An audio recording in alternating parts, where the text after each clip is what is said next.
BJP के नेता मनीष कश्यप हो गए हैं, तो क्या पवन सिंह खिलाफ प्रचार करेंगे मनीष कश्यप? पार्टी भेजेगी तो मैं जाऊंगा। मतलब आपका दिल पवन सिंह के साथ है? जब मैं भारतीय जनता पार्टी ज्वाइन किया हाँ। उसके बाद से नहीं हुई। उसके पहले पवन सिंह जी से बातचीत होती थी। कुछ चीजों को जो है स्किप कर दिया जाए तो ज्यादा अच्छा है। पवन सिंह से बातचीत हो रही है अभी आपकी? अभी चुनाव के दौरान जब मैं भारतीय जनता पार्टी ज्वाइन किया हाँ। उसके बाद से नहीं हुई। उसके पहले पवन सिंह जी से बातचीत होती थी। तो अब किसी ने कहा कि पवन सिंह चुनाव लड़ रहे हैं, पहले बीजेपी से टिकट पाए, फिर छोड़ दिए, अब अपना लड़ रहे हैं। तो लोग कह रहे हैं कि अब जब बीजेपी के नेता मनीष कश्यप हो गए हैं, तो क्या पवन सिंह खिलाफ प्रचार करेंगे मनीष कश्यप? अगर भेजा जाएगा कि जाओ पवन सिंह खिलाफ अपने पार्टी कैंडिडेट, पार्टी अगर कहीं भी भेजेगी मैं जाऊंगा। पार्टी कहीं भी भेजेगी मैं जाऊंगा। लेकिन तो क्या बोलेंगे आप? काहे बीजेपी वोट दो, पवन सिंह काहे वोट ना दो? लेकिन भारतीय जनता पार्टी का वहां पे कैंडिडेट कोई नहीं खड़ा है। वहां पे उपेंद्र कुशवाहा है और वो अलग दूसरे एनडीए अलायंस के हैं। तो आप स्टार प्रचारक हो सकता है, हो जाए। देखिए पार्टी भेजेगी तो मैं जाऊंगा। तो क्या कहेंगे, पवन सिंह को वोट क्यों ना दें? नहीं, पार्टी भेजेगी तो मैं जाऊंगा। लेकिन पार्टी का वहां पे प्रत्याशी नहीं खड़ा है और मैं प्रयास करूंगा, मैं खुल के ऑन रिकॉर्डिंग कह रहा हूँ कि मैं प्रयास करूंगा कि मैं वहां ना जाऊं। मैं खुल के कह रहा हूं। मतलब आपका दिल पवन सिंह के साथ है? आत्मा बीजेपी में है लेकिन दिल पवन सिंह के साथ आत्मा और दिल दोनों बीजेपी में है। हाँ। आत्मा और दिल दोनों बीजेपी में। बीजेपी लेकिन वहां पे भारतीय जनता पार्टी का कोई कैंडिडेट खड़ा हुआ रहता नहीं, भारतीय जनता पार्टी का कोई भी कैंडिडेट खड़ा होता मनीष कश्यप 100% जाता। तो एनडीए के प्रत्याशी के लिए पवन सिंह खिलाफ मनीष कश्यप समर्थन नहीं देंगे, ये कह रहे हैं आप? देखिए कुछ चीजों को जो है स्किप कर दिया जाए तो ज्यादा अच्छा है। पवन सिंह मेरे बुरे दिनों में मेरा बुरा नहीं किए थे। हाँ ठीक है, इसको कहने को अच्छी बात है। यही मैं कह रहा हूँ, ये दिल की बात कहेंगे तो लोग ज्यादा कनेक्ट करेंगे। राजनीति और कभी कभी जो है दोस्ती, उसको जो है तराजू पे नहीं तौला जाता। और पवन सिंह के खिलाफ मतलब कि मनीष कश्यप प्रयास करेगा कि आखिरी तक पवन सिंह के खिलाफ ना जाए। ठीक है, अच्छी बात है, आपने अपनी बात रखी। शत्रुघ्न सिन्हा की बात याद आ गई मुझे कि राजेश खन्ना से दोस्ती थी, चुनाव लड़वा दिया गया। अब चुनाव लड़े तो हार गए। राजेश खन्ना ने बाद में डांटा बहुत, तो कह रहे थे कि मेरे से डबल भारी मिस्टेक हो गया, 2 गलती हो गया। एक तो मैं चुनाव भी हार गया, दूसरा दोस्त भी हार गया। मैं समझाता रहा कि पार्टी ने भेजा था, पार्टी ने भेजा था। वो कहे तू कैसे चला है मेरे खिलाफ? बाकी दुनिया लड़े, तुम्हें नहीं आना, तुम मेरे दोस्त थे, मैं तुमको प्यार करता था। और फिर जीवन में राजेश खन्ना ने उनसे डिस्टेंस बना के रखा। तो आपको नहीं डर लगता कि सियासत में बहुत लोग खो भी जाते हैं? नहीं, ये अभी रिसेंटली मैंने सुना शत्रुघ्न सिन्हा का ये बयान। चलिए कुछ चीज़ें जो है भगवान के ऊपर छोड़ दिया जाता है। अपना काम है कर्म करना। और हम लोग उस बैकग्राउंड से आए हैं जहाँ पे जो है हम लोग अगर कुछ भी पाते हैं तो अपने संघर्ष के दम पे पाते हैं। तो कुछ चीज़ों को जो है ऊपर वाले के हाथों में छोड़ दिया जाए। बाकी हाथों की लकीरों में जो होगा वो तो मिलेगा ही।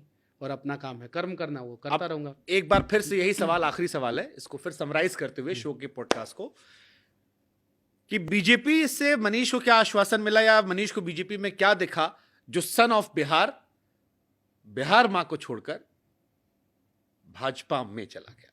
बिहार माँ को मैंने नहीं छोड़ा है और ना ही मैंने भारत माँ को छोड़ा है। हाँ, भारतीय जनता पार्टी के साथ हूँ मैं। मुझे अच्छा लगा। मेरे दुख में जो है बहुत सारे लोग जो है काम आए थे, मेरा मदद किए थे। हाँ, मैं फिर से कह देना चाहता हूँ, लेकिन उन लोगों से ज़्यादा मदद जो है बिहार के गरीब लोगों ने किया था और मेरी माँ ने किया था। मेरा मदद किए थे। मुझे लगा कि नहीं, यहाँ पे जो है मैं जाके जो है मैं लोगों का आसानी से मदद कर सकता हूँ। और मुझे लगा कि जिन लोगों ने मेरे दुख के घड़ी में मेरा साथ दिया, आज मैं अगर जेल से बाहर हूँ तो मेरे वजह से उन लोगों को किसी भी प्रकार का नुकसान ना हो, इसलिए मैं भारतीय जनता पार्टी 2025 में विधायकी चुनाव लड़ेंगे? देखिए इच्छा है? इच्छा तो है। कहाँ लड़ोगे? एकदम बिल्कुल इच्छा है। कहाँ से लड़ने की इच्छा है? लोगों का सेवा करने का इच्छा है। कोई विधानसभा ऐसी है जो पसंद है कि यहाँ से? ऐसा कुछ नहीं है, पार्टी जहाँ से बोलेगी वहाँ से लड़ जाऊंगा। और क्या पता पार्टी जो है उसके पहले जो है कुछ और दायित्व दे दे। MLC, राज्यसभा, मैं तो ये नहीं कह सकता, लेकिन क्या पता पार्टी जो है यही दो ही ऑप्शन बचता है। नहीं, और भी बहुत सारा चीजें होता है, और भी बहुत सारी चीजें होता है। उसके पहले कोई और दायित्व दे दे, मुझे बोले कि यहाँ पे आओ और तुम काम करो, मैं करूँगा, बिल्कुल करूँगा। लेकिन हाँ, मैं इस बात का जरूर ख्याल रखूँगा कि मैं वहीं रहूँगा जहाँ से पब्लिक के साथ मैं जुड़ा रहूँ और पब्लिक के समस्याओं का समाधान मैं करने का प्रयास करूँ। उम्र कम है, राजनीतिक नॉलेज कम है। अगर मैंने कुछ गलत सलत बोल दिया हो तो मैं माफ़ी चाहता हूँ, हर किसी से माफ़ी चाहता हूँ। ठीक है, बस लेकिन मैं इतना जरूर कहूंगा, आप कह रहे हैं आपके इंटेंशन अच्छे हैं। नहीं, मैं इतना जरूर कहूंगा कि मेरे जैसे अनेकों असंख्य युवाओं को जो है ना पॉलिटिक्स में आना चाहिए, जो पहले से नॉन पॉलिटिकल बैकग्राउंड से हो, पॉलिटिकल बैकग्राउंड से नहीं, नॉन पॉलिटिकल बैकग्राउंड से, और अनेकों युवाओं को आना चाहिए। देखिए, हम लोगों ने अनेकों मजबूरियों को देखा है, उस मजबूरियों में हम लोगों ने अपने आप को बड़े होते हुए देखा है। हमारी जवानी जो है मजबूरियों में बड़ी हुई है, उन सारे समस्याओं को देखा है। अगर हम जैसे युवा आएंगे राजनीति में तो बहुत सारे समस्याओं का समाधान होगा। हम लोग जो है छोटे छोटे चीज़ों में खुशियों को देखते हैं और उसमें हम लोग अपने आप को खुश रखना सीख लेते हैं। तो बस मैं इतना ही कहूँगा, मैं फिर से कहूँगा कि हमारे जैसे अनेकों लोगों को आना चाहिए, और उम्मीद करूंगा, भगवान से भी मैं प्रार्थना करूंगा कि भविष्य में आपके जैसे लोग भी जो है राजनीति में, उत्तर प्रदेश की राजनीति में, देश की राजनीति में। धीरे से आपने गुगली खेली, लेकिन हमारी तरफ से आपको शुभकामनाएं, और मेरी तरफ से आपको भी भविष्य की ढेर सारी शुभकामनाएं कि आपके जैसे लोग जिनको राजनीति का बहुत अच्छा नॉलेज है वो राजनीति में जरूर है। वो हिंदी में कहते हैं ना कि होगा वही जो राम चाहेंगे। और मैं और मेरा भी ट्रैक रिकॉर्ड आपको पता है कि मैं जो भविष्यवाणी करता हूँ वो होता है। तो आप अपना तेजस्वी वाला चिपका दिए यहाँ पे, जाते आते भी क्रेडिट ले लिए। चलिए, हमेशा गुगली आप ही तोरी खेलेंगे, क्रिकेट मैं भी थोड़ा बहुत खेलता हूँ, सीख गए। और मैं भी रोहित शर्मा का जो है फैन हूँ, आप भी हैं। जेल जाने का फायदा हो गया? हाँ, एकदम बिल्कुल हुआ। जेल में गया तो मैंने आपदा ने नेता बना दिया, अवसर दे दिया। आपदा ने नेता नहीं बनाया, काबिलियत मनीष जेल ना गए तो नेता कैसे काबिलियत बनते? और संघर्ष ने नेता लेकिन बना अगर दिया। मनीष जेल ना गए होते तो नेता कैसे बनते?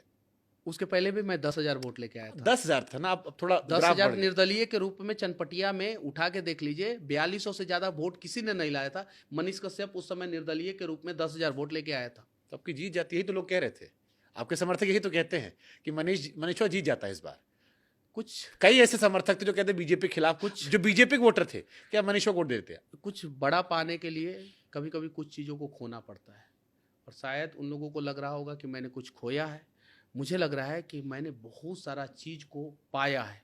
मैंने उन दोस्तों को पाया है, संघर्ष में मेरा जो उन लोगों ने साथ दिया उन्हें पाया है, और इन लोगों की नाराजगी को जो है मैंने देखा है, और इन लोगों की नाराजगी को भी मैं दूर करने का प्रयास। चले, आपको नेता बनाया जनता ने, आपको सन ऑफ बिहार बनाया जनता ने, हम आखिरी फैसला भी जनता तक छोड़ देते हैं। हमारी कोशिश थी कि जो उनके सवाल हैं वो बिना लाग लपेट के वैसे ही क्लैरिटी आ जाए, आपके मन की भावना जो है वो उन तक पहुंच जाए। और मैंने, अब आखिरी फैसला आपका और उनका। मैंने कम से कम पार्टी ज्वाइन करने के बाद 100 से ज्यादा इंटरव्यू दिया है, और मैं इमोशनली कहीं भी अपनी बातों को नहीं कहा है। मैं पार्टी लाइन से अलग हटके यहाँ पे मैंने बात बोला है, पार्टी लाइन से अलग हटके एक इंसान, एक पुराना मनीष कश्यप ने बोला है। बाकी लोगों की मर्जी।